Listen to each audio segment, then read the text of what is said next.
Good morning. Good morning sir. Yes, आपण आज इथे सगळे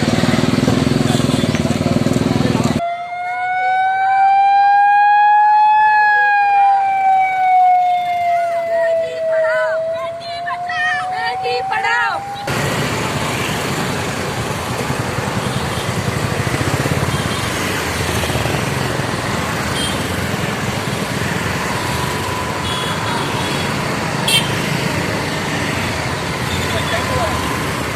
आपल्या पोलीस आणि बाल कल्याण विभाग या दोघांनी मिळून आपण हा बाईक रॅली ऑर्गनाईज केलेली आहे.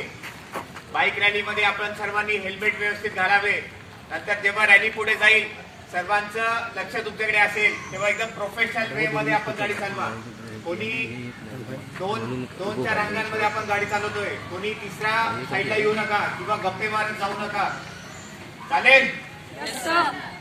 एकदम चांगल्या प्रकारे करा. एकदम चांगला शो ऑफ स्ट्रेंथ आणि शो ऑफ फोर्स असला पाहिजे. सगळ्यांना दिसायला पाहिजे की किती छान प्रकारे चालू आहे. एक हा तुमचे जे फोटोज वगैरे असतील आम्ही आमच्या सर्व सोशल मीडिया हँडल्सवर अपलोड करू. पूर्ण महाराष्ट्रापर्यंत हा संदेश जायला पाहिजे. महिलाला कमी समजू नका हा संदेश आपल्याला द्यायचा आहे. आणि मुलीचा जन्म सर्वांनी स्वागत केलं पाहिजे, रोखला नसला पाहिजे मुलीचा जन्म. हा आपला मुख्य संदेश आपल्याला द्यायचा आहे. आणि देशभरामध्ये आपण जो उत्सव साजरा करतोय 10 वर्ष झाल्याबद्दल बेटी बचाओ बेटी पढाओ कार्यक्रमाला, तर तो साजरा आपण मोठ्या उत्साहात साजरा करण्यासाठी आपण सगळ्यांनी सहभागी झालात. त्याबद्दल महिला बाल विकास विभागाच्या वतीनं मी सगळेच बाईक स्वारांचं या ठिकाणी स्वागतही करतो आणि आभारी मानतो. तसंच या ठिकाणी ॲडिशनल SP सर आज आले आणि ते आता हिरवा झेंडा दाखवून या रॅलीचा आपल्याला हिरवा झेंडा दाखवतील, संचलन करतील.